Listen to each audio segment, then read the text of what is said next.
Hello and welcome to the Undercut Podcast. I'm your host this evening, Jesse Billington, and we're back to preview the 8th round of the 2025 Formula One season, the Monaco Grand Prix. To do this, I'm joined by Mr. Thiemo Daly. How are you? I'm good. I'm looking forward to this weekend a lot. We've got Monaco, we've got Indy 500, both being up pretty nicely for very, very different reasons, but I'm looking forward to it. We've got two good races coming up. How are you? I'm doing very well. I'm also looking forward to this weekend. I think it's just going to be one of those sort of golden weekends where just sort of there's plenty to take in as a motorsports fan. We mentioned obviously Indy 500, also Coca-Cola 600 is this weekend, is it? Yes, it is, and I was asked whether or not it would be too late for me to watch that, and I said normally I wouldn't, but also depending on how much adrenaline is running through my system at that point after the Monaco Grand Prix and the Indy 500, I may not have a choice but to watch that as well, especially if Kyle Larson is able to do the double there. Yeah, if Kyle can pull off the double, that would be a very, very impressive thing indeed. So, yeah, there's a lot to look forward to when it comes to not even that, sorry. Over 1,000 miles just about, if you manage to put all that in. So not too shabby going for a day's work. Yeah, a hell of a lot of driving. But has anyone done the double before? I want to say yes, but I don't have the notes to hand to tell you who. I don't think it's a long list, if it exists. Double duty, the Indy Charlotte double, Memorial Day double. 5 drivers have attempted defeat. John Andretti, 29th of May 1994. Tony Stewart became the first and only driver to date to complete all 11,000 miles.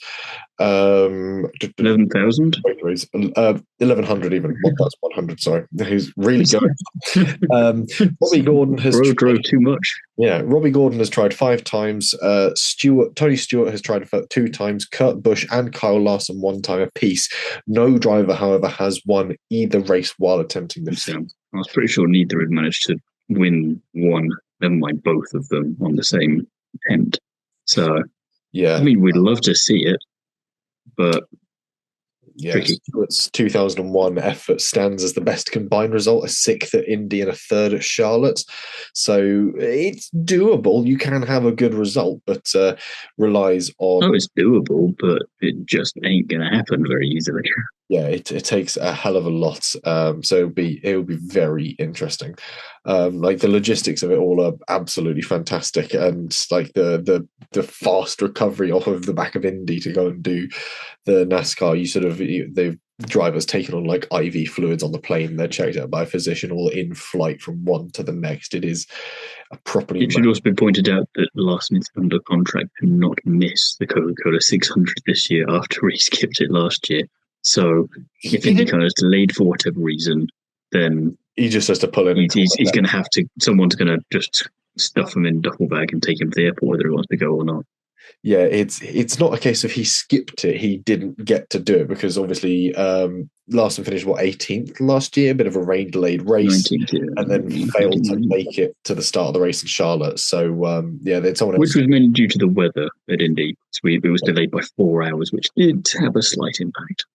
Yeah, so there's plenty to consider. But anyway, we've already got a little bit off track, so we'll dive straight into the news, which keeps us sort of a nice tangential way back into things. Because, of course, this year's Indy 500 is a complete sellout in the good sense. It's not sort of sold out commercially, but it's sold out capacity-wise. All the tickets have sold. This is the first time since the 2015 centenary celebration that the event has completely sold out. It's estimated that there'll be 350,000 people in attendance, either as punters, guests, working.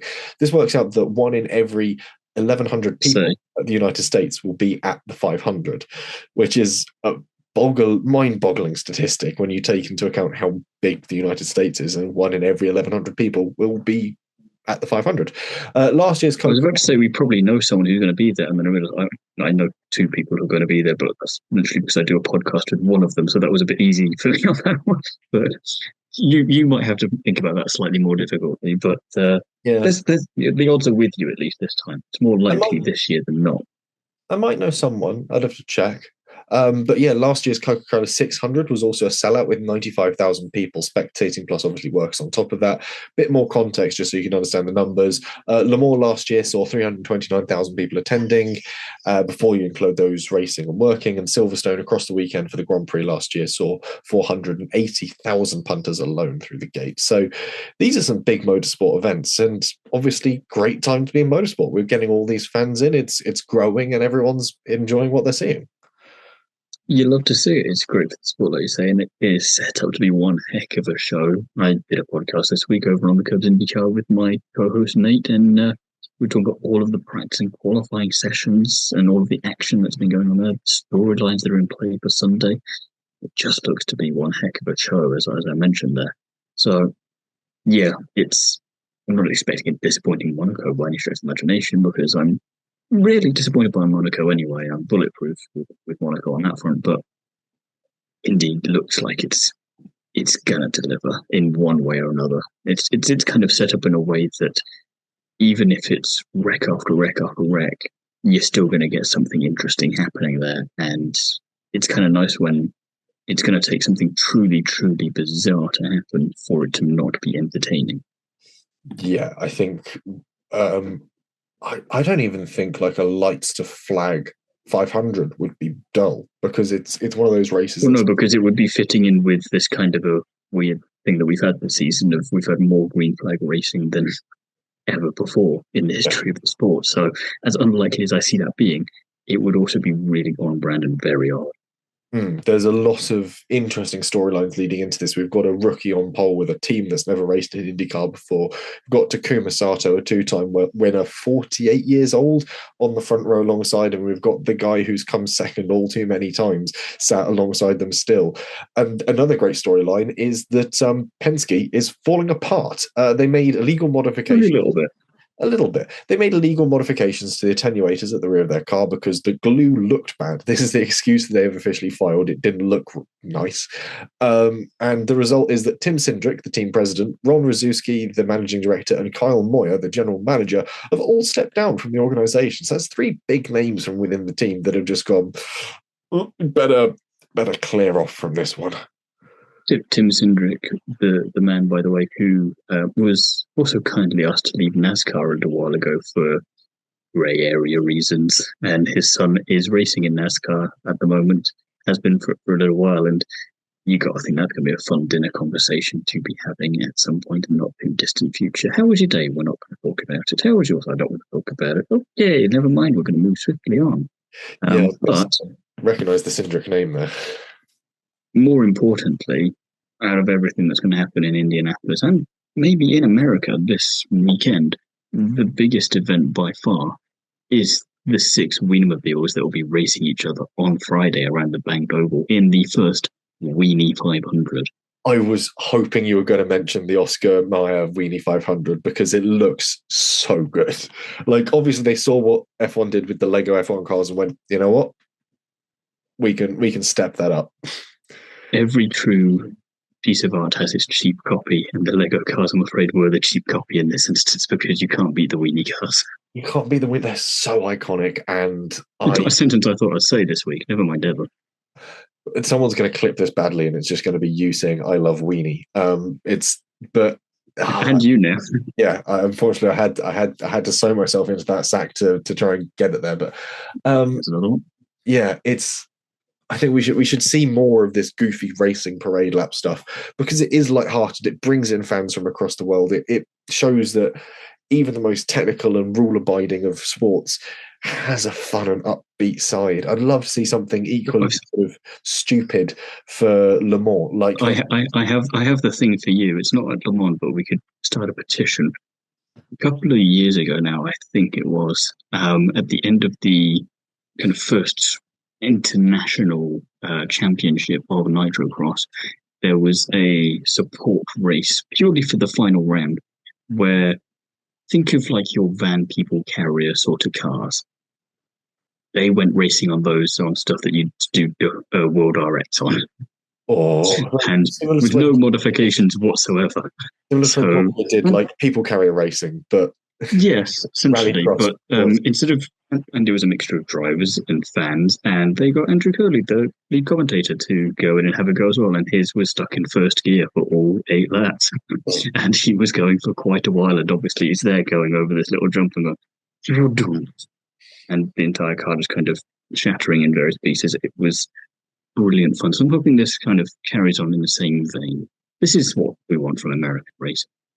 I think that for Le Mans, they should do, on the run up to it, they should have like a 3-lap race maybe, where everyone has to run in a Citroën 2CV. Sort of like iconic car of France, incredibly slow, very wallowy handling.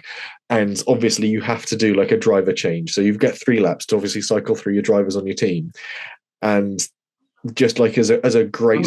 I'm thinking it's a combination between the chase from For Your Eyes Only and Mission Impossible Dead Reckoning. It's just some mesh of those, and it's just an absolute free fall. You're exactly getting my idea, because especially, can you imagine going through like the Porsche curves with a Citroën 2CV that's just sort of leaning? I was more thinking about the long straight and just seeing how long it takes them just sitting there going.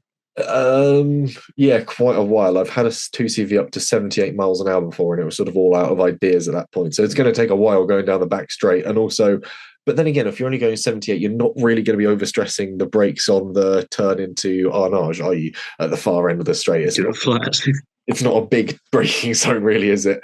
For something that's only going 70. But anyway. Either that or just a slight turn and just barrel roll. Yeah, it will just go end over end into the gravel. There's so many interesting ways this could go horribly wrong, but I think it'd be fun to see. Anyway, speaking like our next point of news for today, partnerships. Disney is partnering with Formula One in 2026. Unclear what this is going to do, mind you. Is Mickey going to drive in an FP1 session?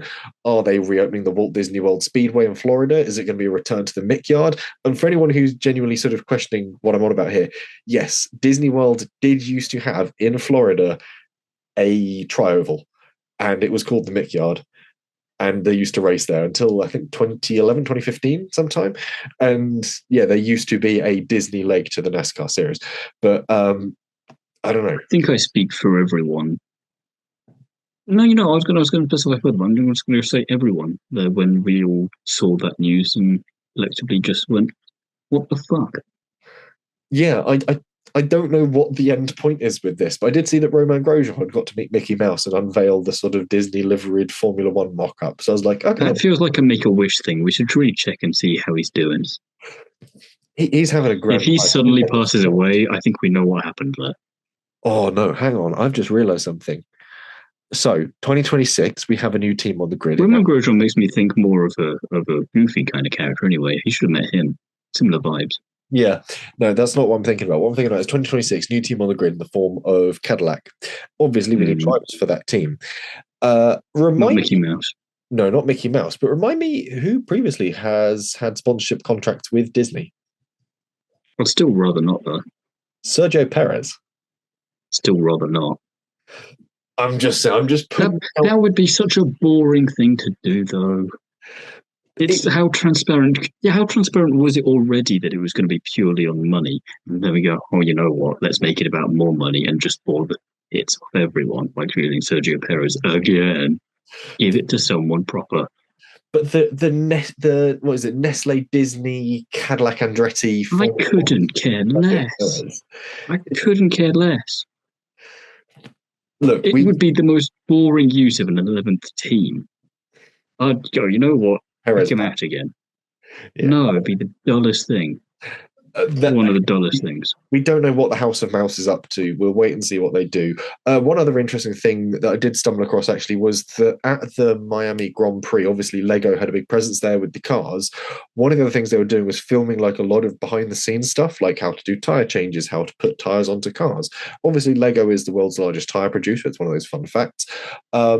So I've sort of got this question of what's happening next, and done a little bit of digging, and there are rumours that obviously later this year we get the F1 movie.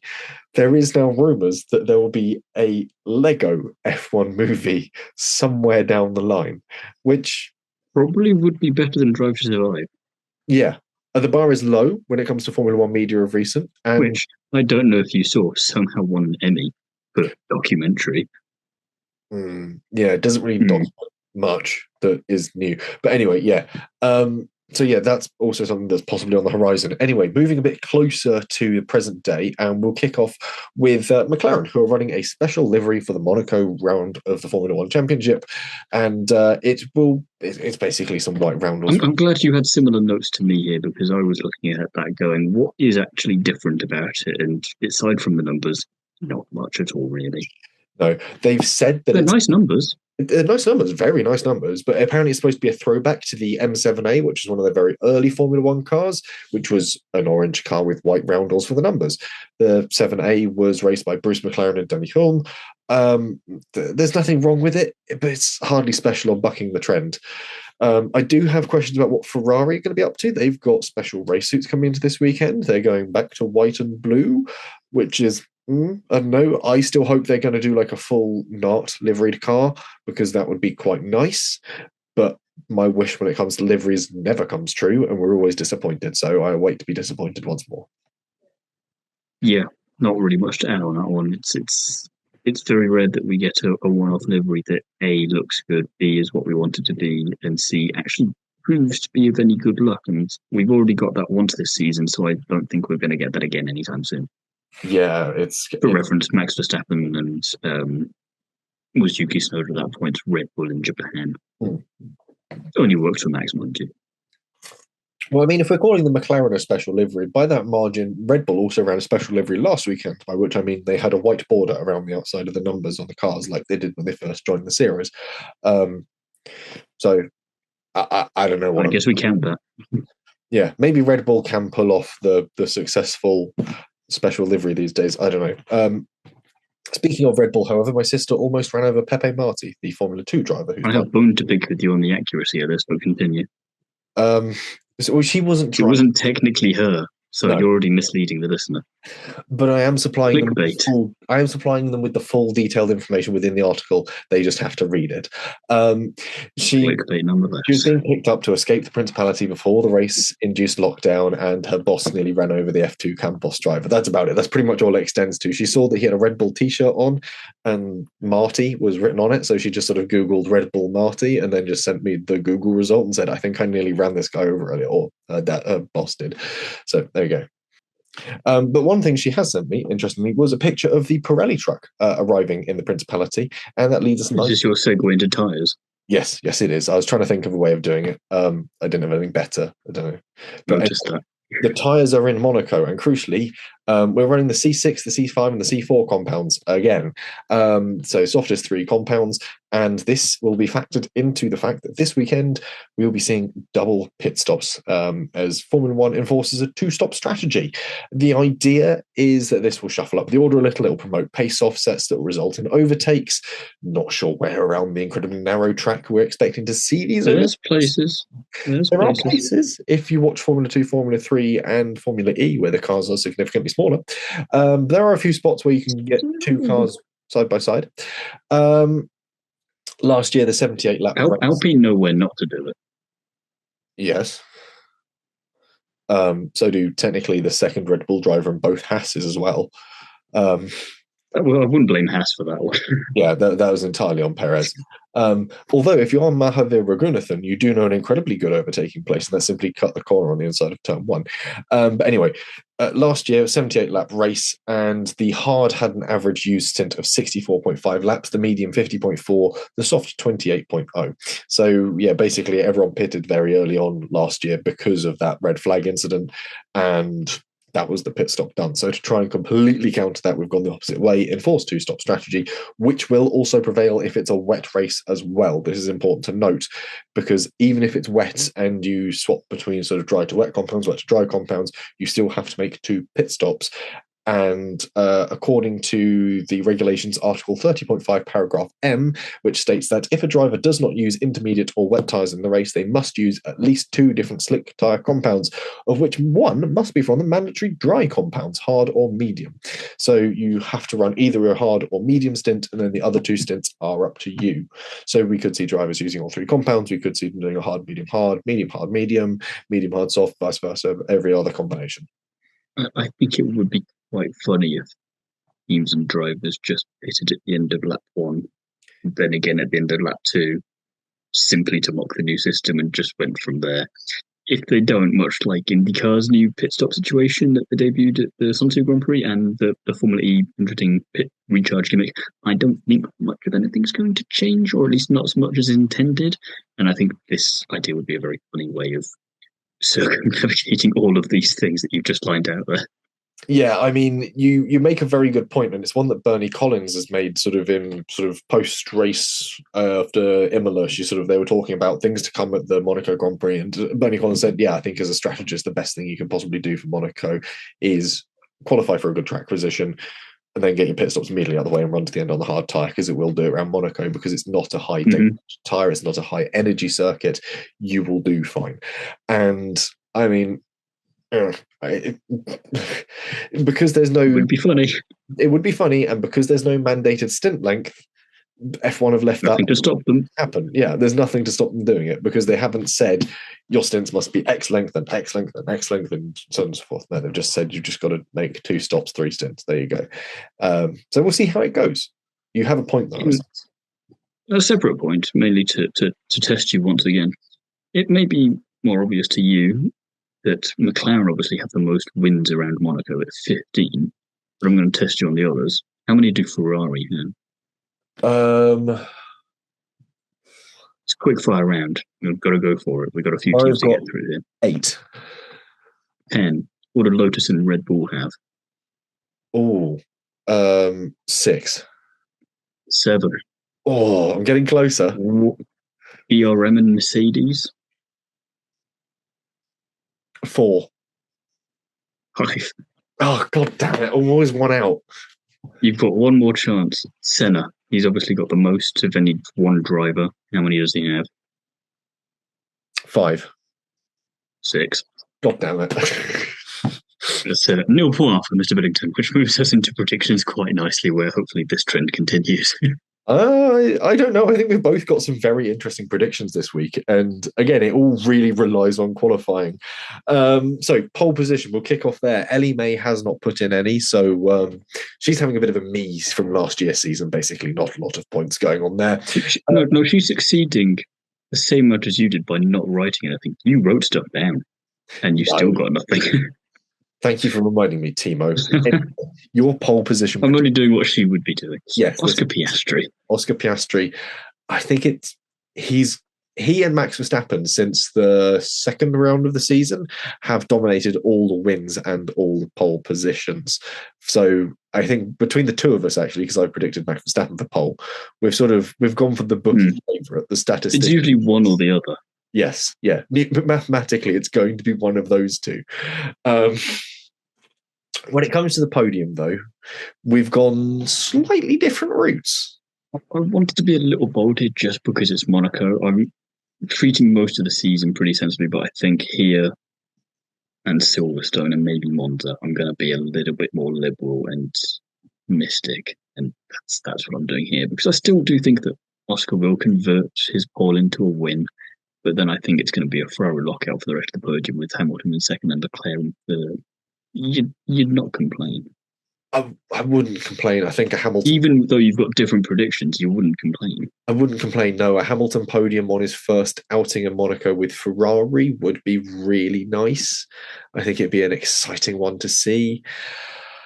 Yeah, I can't complain. Meanwhile, my podium looks a little different. I've gone for a Piastri win as well. I think that there's a little spark there that's going on.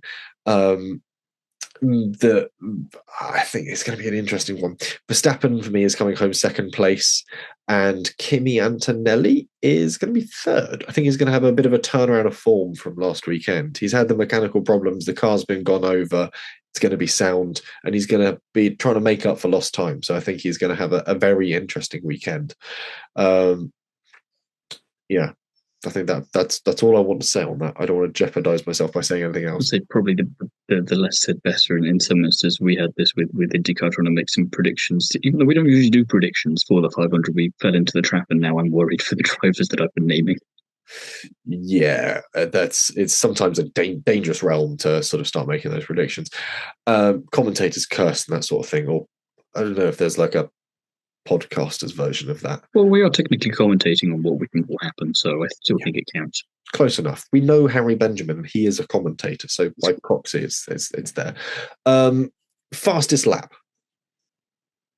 It's giving Lando Norris something to do. I mean, it might happen. 1 in 20. Well, no, 1 in 19 chance. It's not going to be Stroll. It's not. Yeah. I think we can rule out quite a few drivers. It's not going to be either of the... yeah, but there's small chances that it definitely won't happen. But with Stroll, it's just not going to happen. So that's why I still say a 1 in 19 chance. It got into Q3 last weekend. Let's not rule this guy out. Yeah, qualifying, not fastest lap. But qualifying... And also still not first. Qualifying is about pace over a lap. Anyway, for me, fastest lap... You get the fastest lap? No. For me, fastest lap is Max Verstappen. I think it's going to be an interesting one. He's going to sort of set... It's going to be another one of those weird ones that set mid-race, like just after he makes the stop for like soft tyres for the third stint or whatever. And that's when it's going to come, or it's going to be wet all through the race, and he's going to be the first person to make a swap to dries. It's going to work. Are you pretty much verbatim making your exact same reasoning for fast lap you did last week for Imola? It sounds eerily familiar and recent. Yes, and did it work in Imola? No, because you predicted, but not for the reasons that you said. The reasons aren't the point. Still got then why are you bothering with them? Because the podcast's got to be a reasonable length of time, Thiemo. We've only been talking. No, it doesn't. No, it doesn't. Wild prediction. Yours. Which is very wild. And Lawson score points. Yeah, Bortoletto and Lawson. I think it would have been fine if it was Bortoletto, but... Yeah, but it says wild prediction. So I went wild. Arms straight up in the air, dancing side by side, kind of wild. It's crazy, man. Meanwhile, I'm going to go wild prediction. I'm going to go Albon another top 5 because that pressure kid. There'd be 3 in the season and 2 in a row, which would be a really strong performance from him and really strong for that Williams. Again, it's one of those things that if they qualify, this is where Sainz gets into 5th. Yeah, this is, the other Williams gets it or something ridiculous. We'll wait and see. But yeah, there we go. Those are our predictions for the Monaco Grand Prix. You obviously had some fun facts and tyre talk, and obviously a brief recap of the news that has happened since we last spoke on Monday evening. That's all for this episode of the Undercut Podcast. We'll be back next week for a review of the Monaco Grand Prix. We will be working on a bank holiday Monday to record that evening. In the meantime, though, Thiemo, any more from you? You can find me. This week, I have a series of articles coming out on Is It Fast, covering Team Brazil. We had an interview with one of the drivers, Wallace Martins, out today, and we had an overview article out on Monday on the Team Brazil scholarship itself. And if you want something a bit more F1 related, I've written an article which maybe you could do with reading as well, and anyone else who doubts Monaco is the place that it is and why it deserves to be treated much nicer than a lot of people give it credit for. Because I have an article written on why Monaco is the jewel in the crown, and that's what we've had at Monaco. Very nice indeed. Ping me the links to those. I'll certainly get them. I'll try and get the Monaco one included in the description for this, so people won't miss it and can definitely go and enjoy it. Monaco related. Yeah, it's worth including. Otherwise, if you want more from me, obviously pick up the latest edition of Classic Car Weekly or listen to the Classic Car Weekly podcast. I'm all over that, as well as all over social media at Jesse on Cars on Instagram, Twitter, and TikTok. Trying to think if there's any other ways you can find me or interact with me or content I make. That's about what I really do these days. I haven't done YouTube for a little while, so yeah. Those are where to find me. Otherwise, we will have a very busy weekend ahead of us watching an incredible amount of motorsport, as obviously May ramps up, and then of course we immediately appear into June, where it's Le Mans season. Anyway, thank you very much for listening, and we'll be back soon.